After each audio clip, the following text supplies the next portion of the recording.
ಮಕ್ಕಳು ಬರುತ್ತಾರೆ ಅಂತ ಕಾಯುತ್ತಿರುತ್ತಾರೆ. ಆದರೆ ಆ ಭಾಗ್ಯವನ್ನು ನಾನು ಪಡೆದು ಬಂದಿಲ್ಲ. ನನ್ನ ತಂದೆ ತಾಯಿ ಇದ್ದಿದ್ದರೆ ನಾನು ತವರಿಗೆ ಹೋಗಬಹುದಾಗಿತ್ತು. ಯಾರೇನು ಮಾಡುವುದು? ಎಲ್ಲವೂ ನನ್ನ ದುರ್ದೈವ.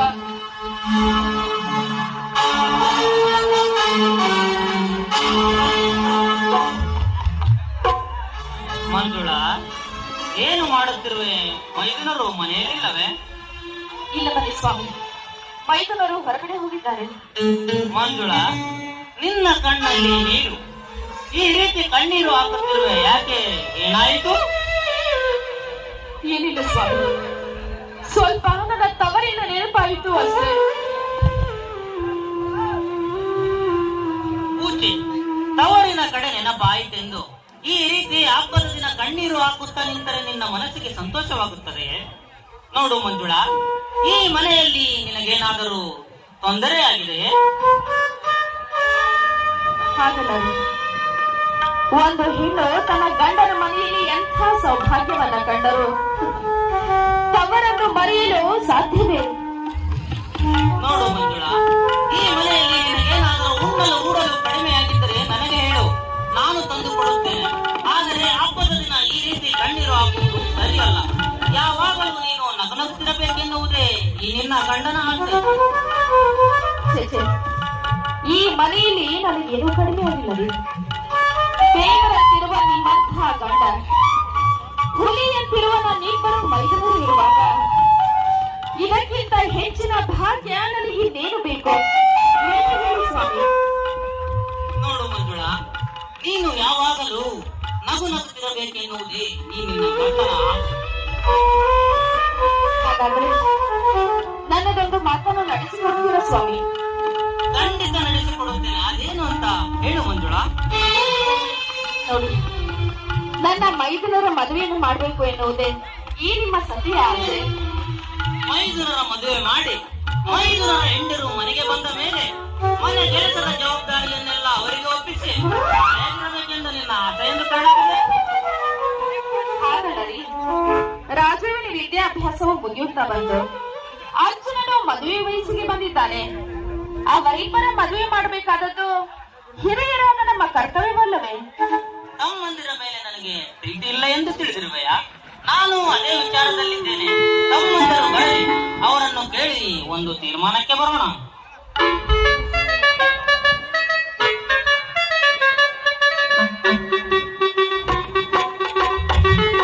ಅಣ್ಣ, ಹತ್ತಿಗೆ ಇಬ್ಬರು ಏನು ಆಳವಾಗಿ ವಿಚಾರ ಮಾಡುತ್ತಿರುವಂತ ಕಾಣುತ್ತದೆ.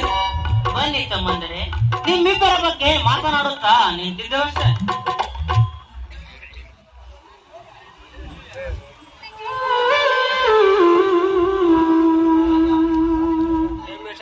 ಅಣ್ಣ, ಏನಿದು ನಮ್ಮಿಬ್ಬರ ಬಗ್ಗೆ ವಿಚಾರ ಮಾತಾಡುವಂತೆ ವಿಷಯ ಅಣ್ಣ?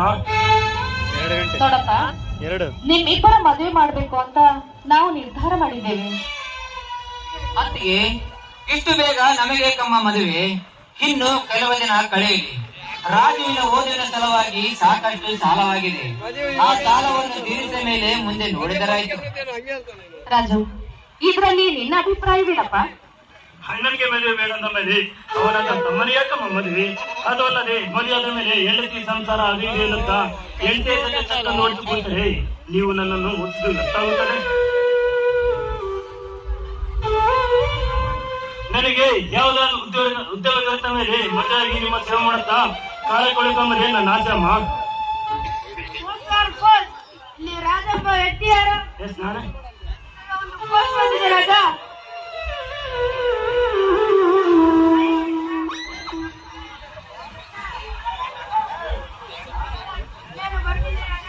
ಆಯ್ತು, ಹೋಗಿ ಬನ್ನಿ. ರಾಜು, ಎಲ್ಲಿಂದ ಬಂದಿದೆಯಪ್ಪ ಕಾಗದ? ಅಣ್ಣ, ಬೆಂಗಳೂರು ಸ್ಟೇಟ್ ಬ್ಯಾಂಕ್ ಇಂದ ಬಂದಿದೆ. ಏನು? ಬೆಂಗಳೂರು ಸ್ಟೇಟ್ ಬ್ಯಾಂಕ್ ನಿಂದ ಬಂದಿದೆಯಾ? ಏನು ವಿಷಯ? ಬೆಂಗಳೂರು ಸ್ಟೇಟ್ ಬ್ಯಾಂಕಿನಲ್ಲಿ ನನಗೆ ಮ್ಯಾನೇಜರ್ ಕೆಲಸಕ್ಕೆ ಕರೆದಿದ್ದಾರೆ ಅಣ್ಣ. ರಾಜು, ನನಗೆ ತುಂಬಾ ಸಂತೋಷವಾಯಿತಪ್ಪ. ತುಂಬಾ ಸಂತೋಷವಾಯಿತು. ಇಂಟ್ರೂ ಯಾವಾಗಿದೆಯಪ್ಪ? ಇದೇ ತಿಂಗಳು 25 ತಾರೀಕನ್ನ ಇಂಟರ್ವ್ಯೂ ಕೊಡೋದು. ಬೆಂಗಳೂರಿಗೆ ಹೋಗ್ಬೇಕು. ಅಂತೂ ಬಸವೇಶ್ವರನ ಆಶೀರ್ವಾದ ನಮ್ಮ ಮೇಲೆ ಇದೆ ಅಪ್ಪ, ನಮ್ಮ ಮೇಲೆ ಇದೆ. ಈ ವಿಷಯವನ್ನು ಕೇಳಿ ಅದೆಷ್ಟು ಸಂತೋಷವಾಗುತ್ತದೆ ಗೊತ್ತೇನಪ್ಪ. ಅದಕ್ಕೆ ನಿಮ್ಮೆಲ್ಲರಿಗೂ ಸಂತೋಷವಾಗಿದೆ, ಆದ್ರೆ ನನಗೆ ಅಸಂತೋಷವಾಗಿದೆ. ಏನು ಮಾತಾಡ್ತಿರುವೆ ರಾಜು? ನಿನಗೆ ಮ್ಯಾನೇಜರ್ ಎಂಟ್ರು ಬಂದಿದ್ದು ಸಂತೋಷವಿಲ್ಲ ಅಂತ ಹೇಳ್ತಿರ್ವಿಲ್ಲ, ಯಾಕೆ? ಆ ಮ್ಯಾನೇಜರ್ ಕೆಲಸ ನಿನಗೆ ಇಷ್ಟವಿಲ್ಲವೇ? ಇಷ್ಟ ಇದೆ ಅಣ್ಣ, ಆದ್ರೆ ಮ್ಯಾನೇಜರ್ ಕೆಲಸಕ್ಕೆ ಈಗಿನ ಕಾಲದಲ್ಲಿ ಸುಮಾರು 1,00,000 ಹಣ ಬೇಕೇ ಬೇಕಣ್ಣ. ಏನು 1,00,000 ಹಣ ಬೇಕೇ ಬೇಕಾ? ಇರುವ ಈ ಸ್ಥಿತಿಯಲ್ಲಿ ಅಷ್ಟೊಂದು ಹಣ ಎಲ್ಲಿಂದ ತರುವುದಪ್ಪ, ಎಲ್ಲಿಂದ ತರುವುದು? ಇದೇನಣ್ಣ ನಿನ್ನ ಕಣ್ಣಲ್ಲಿ ನೀರು? ಕಣ್ಣು ಉಳಿಯಂತೆ ನಿನ್ನ ತಮ್ಮ ಜೀವಂತ ಇರುವಾಗ ನಿನಗೇಕೆ ತಮ್ಮನ ನೌಕರಿ ತಿಂದೆ? ನನ್ನ ದೇಹದಲ್ಲಿ ಶಕ್ತಿ ಇರುವವರೆಗೂ ಯಾರ ಮನೆಯಲ್ಲಾದರೂ ಜೀತದ ಆಳಾಗಿ ದುಡಿದು ತಮ್ಮನನ್ನು ನೌಕರಿಗೆ ಕಳಿಸುತ್ತೇನೆ. ಇದು ಸತ್ಯಣ್ಣ, ಸತ್ಯ. ಅರ್ಜುನ, ಜೀತದಾಳಾಗಿ ದುಡಿದು ತರುವಷ್ಟು ಕಾಲಾವಕಾಶ ನಮಗೆಲ್ಲಿದೆಯಪ್ಪ? ನಮಗಿರುವ ಕಾಲಾವಕಾಶ ಕೇವಲ 12 ಗಂಟೆಗಳು ಮಾತ್ರ. 12 ಗಂಟೆ ಮಾತ್ರವಲ್ಲಣ್ಣ, ಕೇವಲ 2 ಗಂಟೆ ಸಾಕು ಇನ್ನು ತಮ್ಮನಿಗೆ. ದೇವ, ಈ ಸಮಯದಲ್ಲಿ ನನಗೇನು ಮಾಡಬೇಕೆಂದು ತೋಚದಂತಾಗಿದೆ. ನನ್ನ ಸಲುವಾಗಿ ನೀವ್ಯಾಕೆ ಇಷ್ಟು ತೊಂದರೆ ಮಾಡ್ತೀರಣ್ಣ? ನಿಮಗೆ ತ್ರಾಸ್ ಮಾಡಿ ನೌಕರಿ ಸೇರೋದು ಪ್ರಯತ್ನ ಇಲ್ಲ. ನಾನು ಆ ಇಂಟಿಗೆ ಹೋಗೋದನ್ನು ರಾಜು, ಕಷ್ಟ ಸುಖಗಳು ಮನುಷ್ಯನಿಗೆ ಬರುವುದು ಸಹಜ ಅಪ್ಪ. ಅದನ್ನೇ ಕಲ್ಪಿಸಿಕೊಂಡು ಈ ರೀತಿ ಮನಸ್ಸಿಗೆ ಹಚ್ಚಿಕೊಳ್ಬೇಡಪ್ಪ. ಎಷ್ಟೇ ಆದ್ರೂ ಇವತ್ತು ನಾಗರ ಪಂಚಮಿ. ಬಾರಪ್ಪ, ಕಲ್ಲ ನಾಗರನಿಗೆ ಹಾಲೆರೆದು ಎಲ್ಲರೂ ಸಂತೋಷ